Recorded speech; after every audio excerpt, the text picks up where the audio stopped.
Hello, everyone, and welcome back to Reinventing Mental Health, where we are exploring root causes for mental health and shifting the paradigm.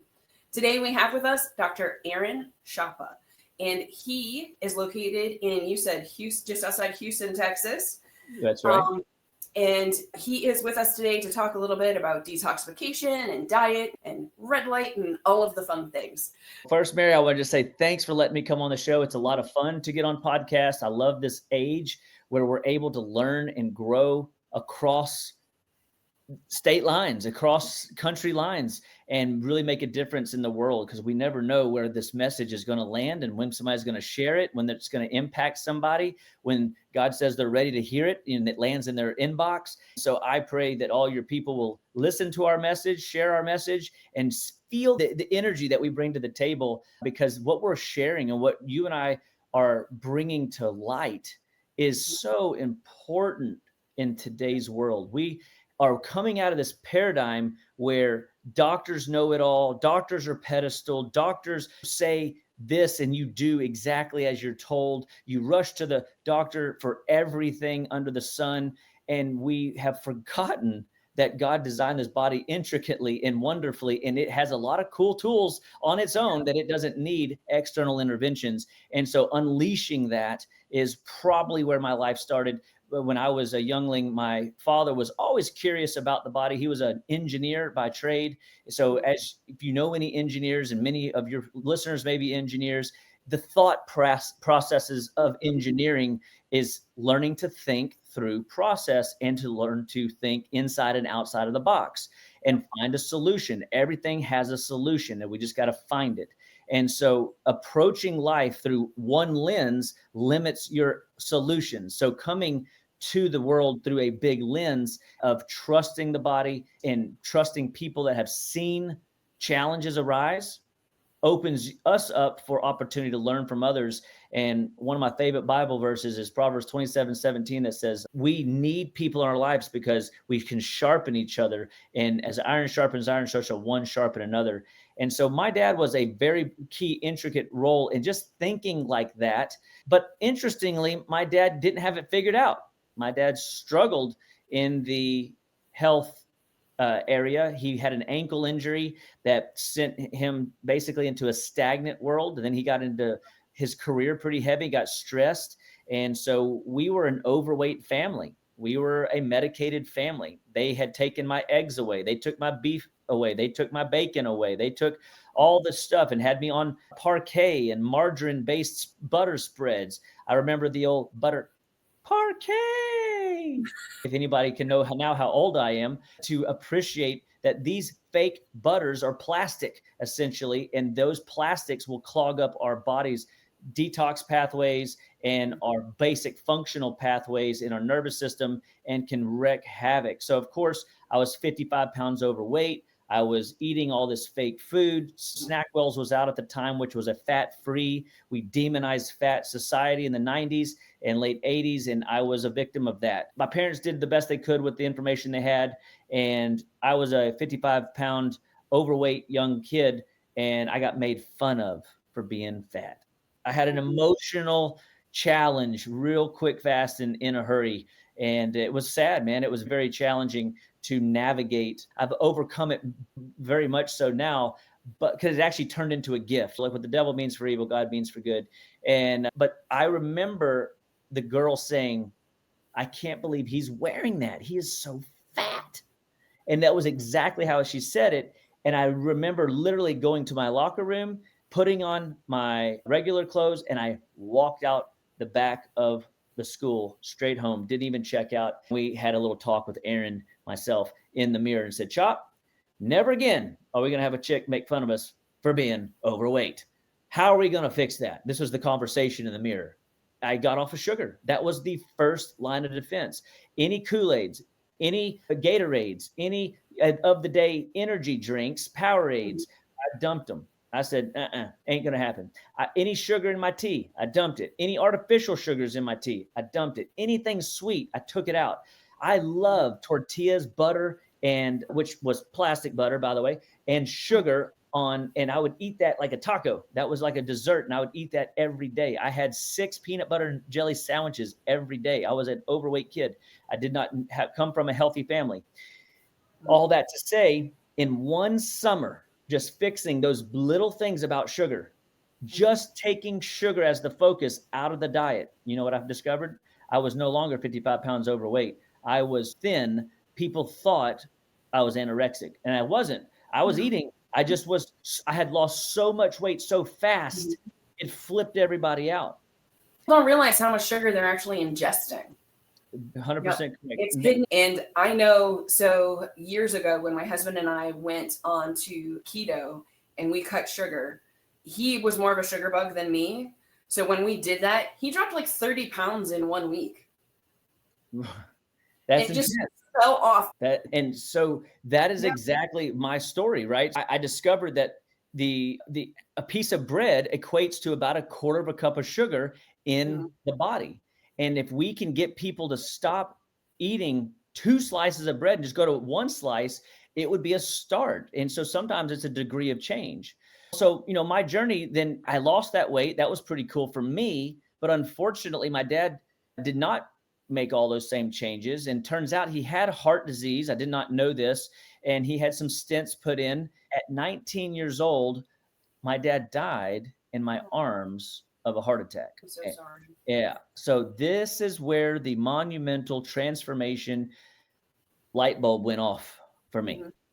And so this time, though, I couldn't walk out the back of the school. I had to face this one. I had to deal with this.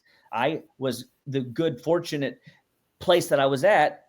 I got to hear my dad say, "Aaron, I love you, and I love your mom, and I love your brother." I got to hear those words while he was gasping for air and his eyes were bugging out of his head and he was struggling. And so I didn't know what to do. I didn't know how to help him. I felt completely and utterly helpless. And lo and behold, I called 911. You know what I mean? What do you do whenever life looks glim? You make a phone call, phone a friend. And then what do you do when you don't know what to do and you've already called 911? Who do you call next? Mom, help me. Mom, something's wrong with Dad. Get home quick. And so mom's on her way home. Dad died before he even got out the house. And it was a tragedy and unfortunate. But sometimes, again, the Bible says the seed has to go into the ground, die in order to bloom. And what the devil means for evil, God meant for good. And I discovered I wanted to figure out what killed my dad. And so I started studying the American Heart Association. I discovered that to date, 2025, American Heart Association has been around 100 years, and they still are losing the war on heart disease. And when you go to their website, though, the recommendations that they're making do not align with actually being healthy. 100%. I would say, I'd venture to say, to go to an extreme, if the American Heart Association recommends it, you should go the other way. And so as people get, wow, that's a little extreme, Dr. Choppa. I'm like, listen, you haven't seen what I've seen. You haven't seen the miracles that happened at the root level. And diet's everything. All life starts and stops at the cellular level, and nutrition is the fundamental driver. And so what I discovered is he was on the ups and downs yo-yo diet. They had him on a low-fat diet. They had him scared to death of cholesterol. They had him on several medications of blood pressure. And if you ever watch your patients, and if you're dealing with blood pressure, you know this to be true. Your doctor wants you to have cholesterol medication in your repertoire of meds as a preventative. And it clearly states it does not prevent heart attacks. It does not prevent strokes. And it's amazing that they're still playing with this archaic science. And cholesterol is not the devil. It is your friend. Yeah. And right now, if you look in the 1950s and 1960s, the numbers and the ranges that used to be considered normal and healthy were far higher than where they are today. We're talking between 300 and 400. Whereas right now, when you go to the doctor, if you're over 100, they're handing you a script for a statin. Yeah, exactly. And if you're, what's worse is if we teach people that they need to have super low cholesterol, if your cholesterol numbers fall below 150 and get closer to that 130, you cannot make hormones. And now we wonder why people are infertile. We wonder why people are neurologically deranged. We wonder why we can't handle simple stresses. We don't have a fuse and a bandwidth anymore. And then when life gets challenging or a curveball gets thrown at us, we get completely derailed and we fly off the handle. We have a bad moment of a lapse in judgment. And you have too many lapses in judgment, it's mistake colossal. We won't like the outcome. And I love, what other things does it play a part in that we haven't been told about? Oh, great question. So hormones are a big one, right? So like your brain and your hormonal system work intricately together. So they really have to be a tight unit. And so recognizing, number one, that you cannot make healthy stress hormones, sex hormones without cholesterol. Cholesterol in and of itself is made, over 85% of your cholesterol that you see on a blood test is made by your own body. So what cholesterol's job is, it delivers nutrients. It also takes trash away. We live in a very toxic world, and we need more trash trucks picking up the trash essentially and take it to the curb so that you can pee it out, sweat it out, poop it out, breathe it out, get it out. Because if you hold on to toxins, that drives your mineral demands up. And now nature's solution to pollution's dilution, you're getting, I hate to use the word fat again, but you're fat, not because you're fat, because you're toxic. So fat cells can swell up 7 times the size of normal. So fat is not bad. Fat is protective. It's protecting your brain. It's protecting your kidneys. It's protecting your systems of the body. But what is it doing? It's storing toxins that you can't get rid of on your own. And so cholesterol helps deliver the LDLs and the HDLs to either pick up nutrients and deliver them to their tissues, or pick up trash and take it out of the body so that your body can thrive. It also acts like a Band-Aid in your body's blood supply. So if your cardiovascular system is a very important system, which I think you and I would agree, you don't have good lifeblood. If your blood becomes acidic, you are in trouble. And so the arterial walls begin to wither, get fragile, they get weak and irritated. Your body will send cholesterol in there to lay down and basically Band-Aid that tissue until your body can heal it. And that is a healthy indicator of good health, when your body can heal the arterial system. So I live in Houston, right? And I'm sure it's like this in Austin, especially how much Austin has grown, and you got traffic on every freeway, right? Yep. And when is it ever going to stop? Never. Why? Because it's always in use.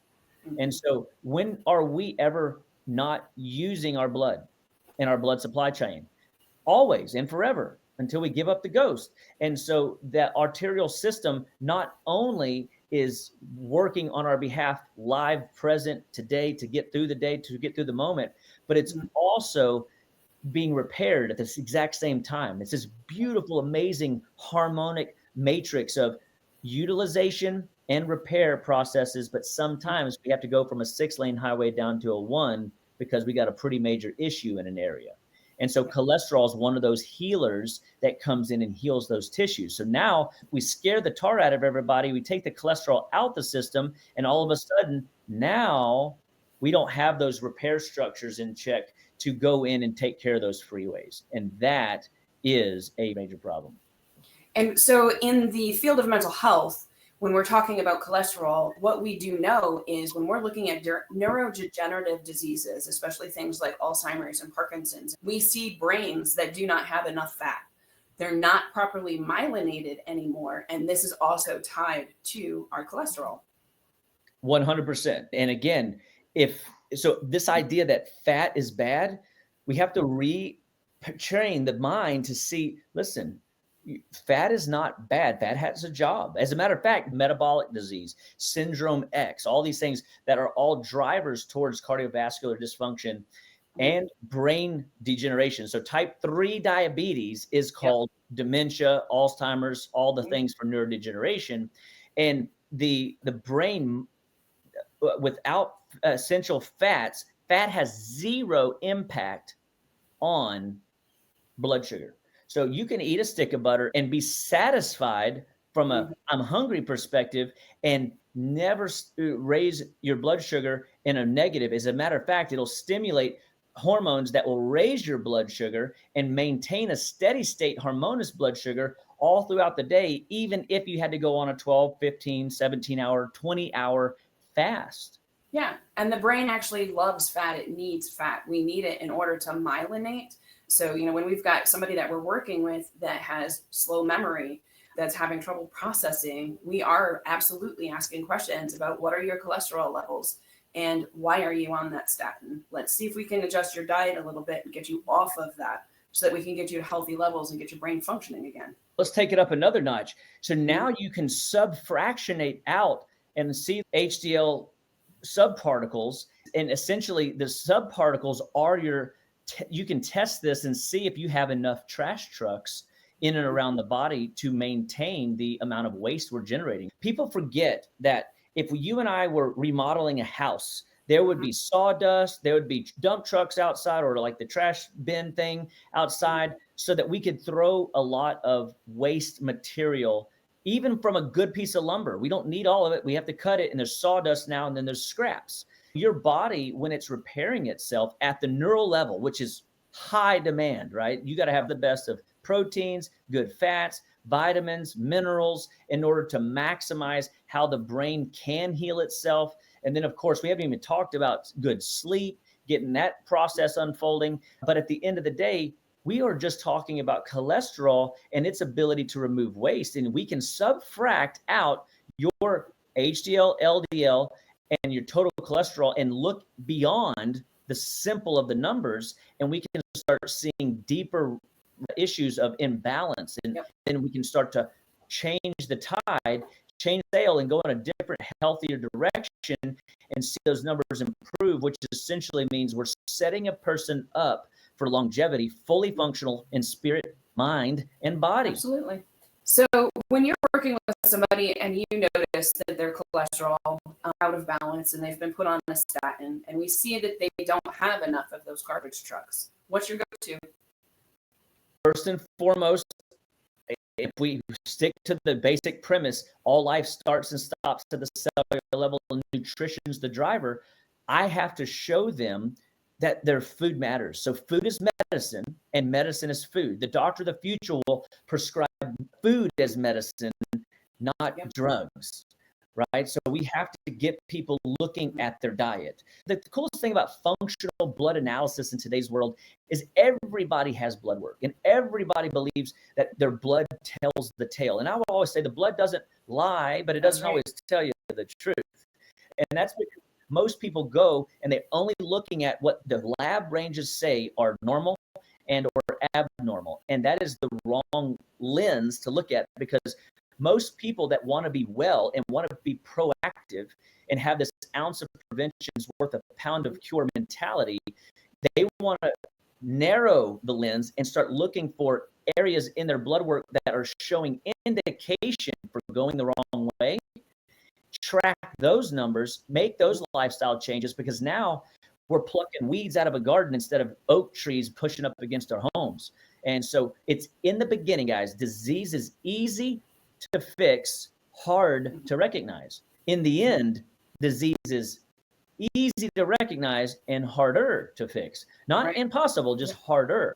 And so what's my go-to? Food. And all right, where do we start? If grandma was right, and we start with the concept of breakfast, break the fast, we start your day right to end it. So how we start our day matters.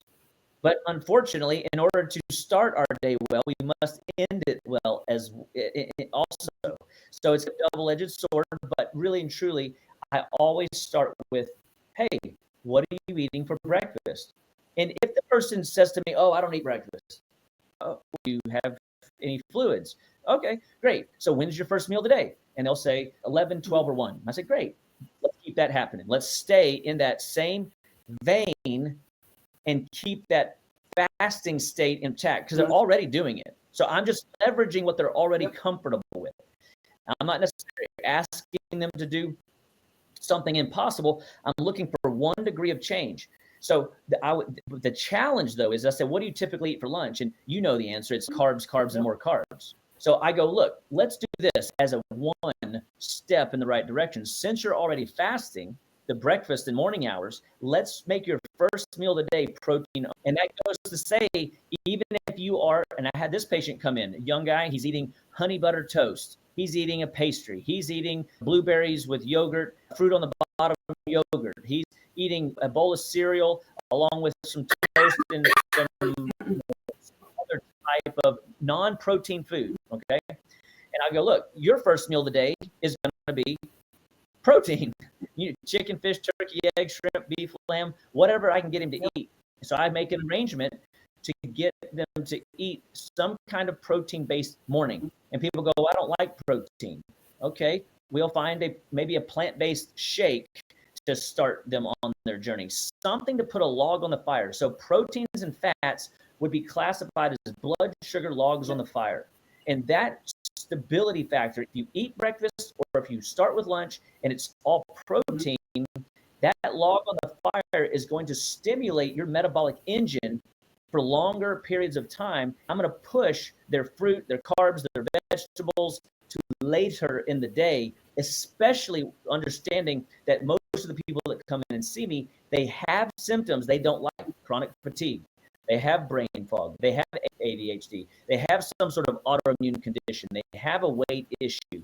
They have some diagnosis that they weren't genetically born with. So we are starting to course correct their body and get it to start going into states of autophagy where we can start cleaning the body out naturally.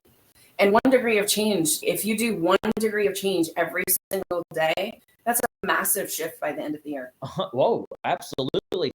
I had this one guy come in and he was fascinating. He was, I would just call him a good old boy. And he had overalls. He was 6'3", big old dude. He was definitely overweight. He had dip rings on his pocket because he's been dipping his whole life, and he smelled like outdoors. He was laborious.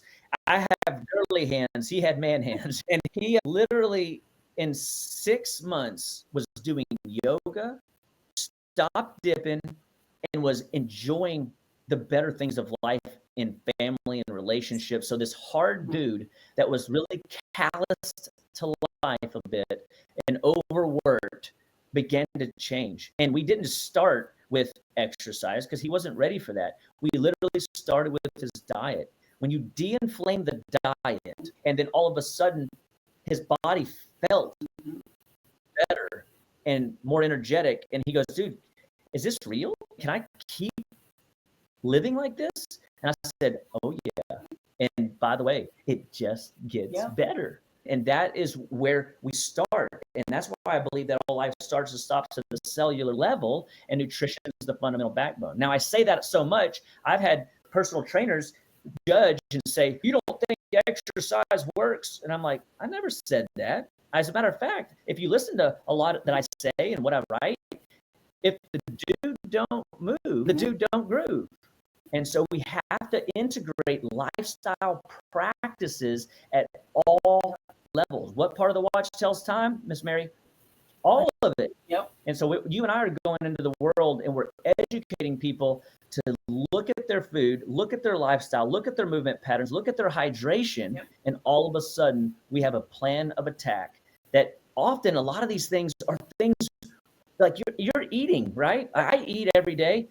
And so we're just taking this story and changing some of the fuel sources, not making you do this steep climb. We're not climbing Mount Everest. We're just finding 1 degree of change and teaching you how to integrate it into your busy lifestyles.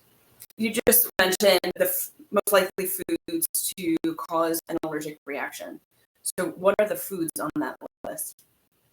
Great question. So again, playing with diet as a first line of defense first is looking at what is a food. So by definition, how many people on our show today have some kind of crash after lunch or after any meal? They get sleepy. When we go to Thanksgiving and Christmas, what's the joke? Everybody's going to be sleeping in the sleep coma afterwards, right?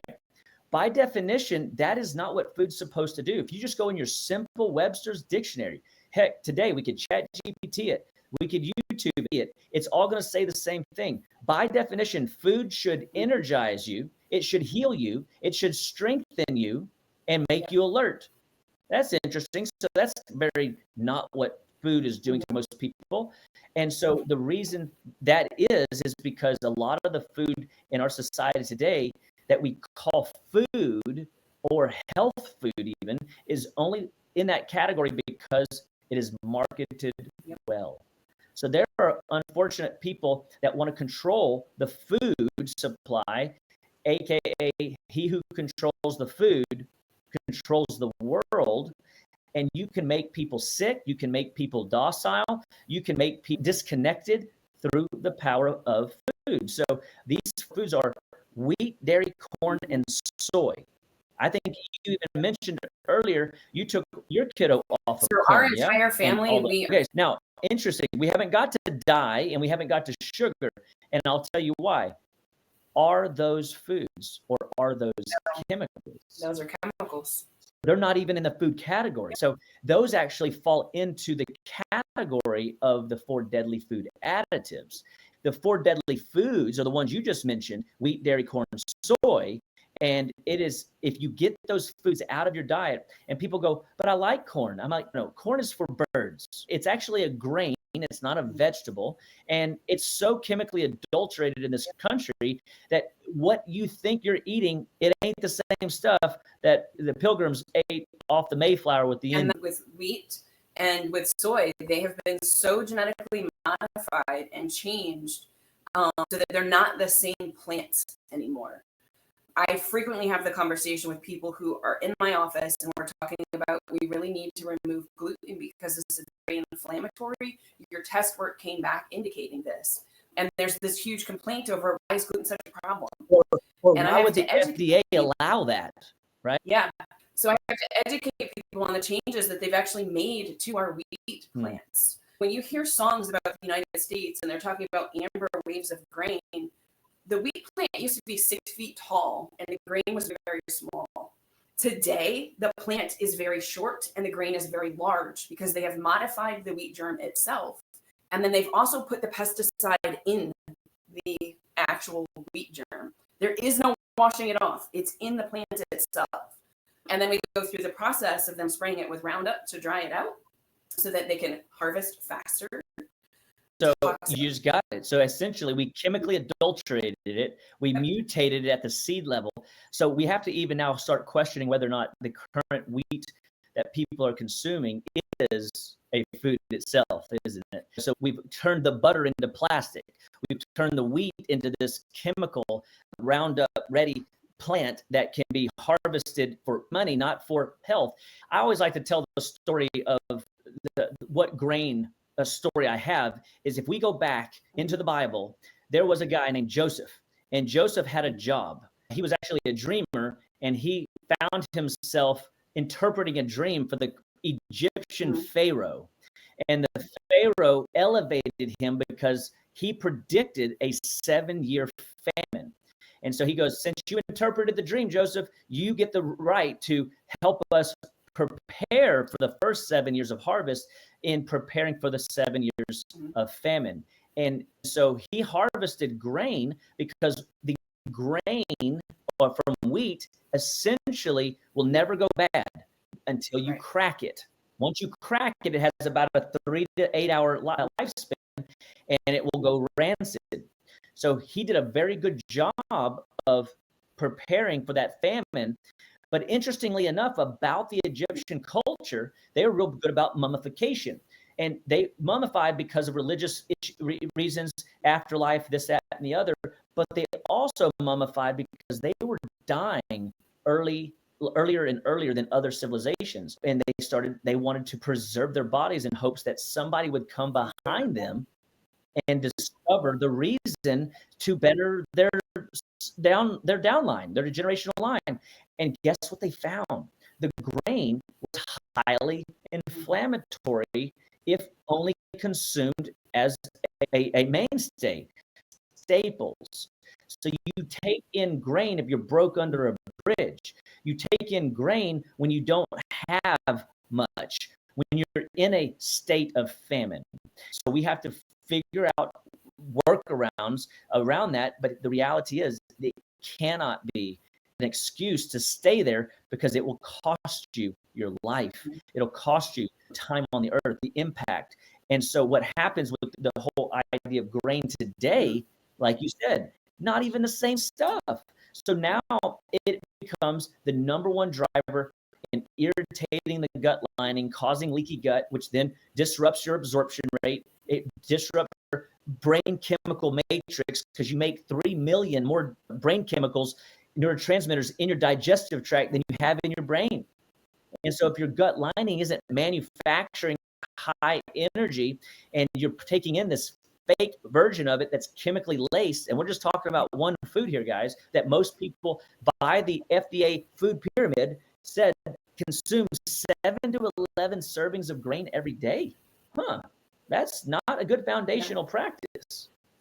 And so we are creating blood sugar imbalances, heart disease, brain disorders, brain degeneration disorders, because of just that baseline. On the bottom of my food pyramid, it's water. Most people are walking around so dehydrated, and they drink the wrong fluids and call it water. You can't call coffee or tea water. You have to drink extra waters to offset those other. Like if you drink a cup of coffee, you're actually supposed to drink 8 cups of water to make up for the 1 cup of coffee. Bingo. Yes, it definitely dehydrates you. It depletes your minerals, and then it causes inflammation to go up, which then potentially causes you to need your cholesterol, for which we took away from you with the drug, and now we complicate the problem. And the body doesn't have resources. So you see how we're back full circle, and everything matters. And so when I work with patients, you and I have the luxury today to come in our treatment rooms. It's 1 degree. What's one thing that we think our patient can handle? What's one thing our client can handle? What's one thing our mom or dad or brother or sister or our kids can handle? Because if you drop too much on them, they won't do it. So my message is, hey, take this podcast and listen to it front to back, and then digest it in pieces, and then go, all right, what can I do this week? What can I do next week? And like you said earlier, 1 ounce of prevention worth a pound of cure. It equates into this explosion-inspiring that's highly attractive in so many ways, energetically, not just physically. And all of a sudden, now people are coming to you, and you are the light bearer. You are the information giver and the passer on of good info. Because didn't you just tell me a while ago, Mary, that you didn't come from the health industry? You had an event, right? Yes. My son was injured at 18 months by the DTaP vaccine. When that happened, I was working in the hospitality. I was a wedding planner, planning parties, opening restaurants. I was a chef. I had to change all of the things that I knew, all of the things that I loved. I went back to school because I was my child's only advocate, the person that was going to be the one to make the change. And with him, it started with detoxification, figuring out the genetic pathways that weren't working correctly, because he doesn't detox down his pathways. Like he's got the MTHFR stuff and all that. All of these things to help support his system so that he can work the way he's supposed to do. Wow. And here's the wild thing. How many other people have those same genetic glitches, so to speak, which basically demands you to this is why you can't just rely on your doctors anymore. You have to do your own research, or find somebody that you can trust as an advocate and a voice for applying the message that you're being given. Test an idea, and ideas come, because the reality is it's your life, your health, your choice. And had you not taken the bull by the horns, you wouldn't have a success story or a career change or a new calling on life. And that's exactly what happened. And praise God for that. That's exciting to me, because I see that kind of stuff at a kid with the same basic vaccine injury issue, and without the tools, the resources, that the body should be able to manage on its own. But in this case, it was beyond what the body could handle because we over vaccinate in this country still to date, and it's getting worse, guys. This is so important. And for those that do live in Texas, I like to make a plug for the Texas for Vaccine Choice. Yes. These people have such advocates for us to make choice. And it's not about propaganda. It's about facts and figures from 100 years ago. This is not like they're making stuff up. This is old science that validates why we shouldn't. The vaccine schedule has just blown up and skyrocketed, and we've created this essentially bad tattoo that costs kids and stresses parents' lives forever, because many people are then diagnosed and then they don't know what to do. They get afraid. They make bad decisions when they're afraid. And all of a sudden, if they don't find somebody like you or me who can help them detox this stuff out. I just had this kid, 6 or 7 weeks of care. He came in nonverbal. He is not only verbal, he's got a vocabulary that is massive, and he's reading like words, and he's way too young to be reading at this point, and yet he is putting things together, and it is beautiful. The mind, when the mind is nourished, when the mind is cleansed, especially under 5 years old, under 9 years old, you will see amazing miracles happen, and it is exciting. Now, that doesn't discredit the 40-year-olds and the 60-year-olds and the 90-year-olds. I had a 95-year-old gentleman with Alzheimer's, and he was completely dependent on his daughter. His daughter was so faithful to the cause, 7 months. We took him from a basically non-functioning adult, old man, to a going to family reunions, interacting, telling stories, making funnies, and having a great 2.5 more years on the planet.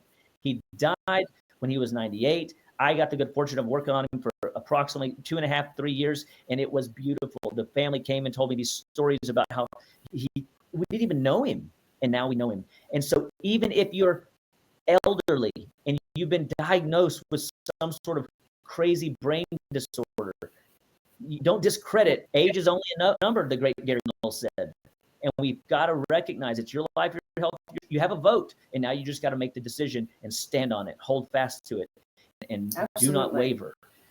So we have to wrap today, but I definitely am going to invite you back. I feel like you and I could have multiple conversations and go on. How do you eat the elephant? One bite at a time, right? So thank you so much for subscribing to know when our next video comes out. Yep, and I'll put this podcast too on my Dr. Choppa Wellness website. I've got interviews that I've gotten to do with different people around food, and I'd love to just integrate with you, here where I'm at, and we're just making Texas bright. Absolutely. I'm always so glad to run into other warriors. Amen to that. Hey, God bless you. Y'all be blessed and have a fantastic day.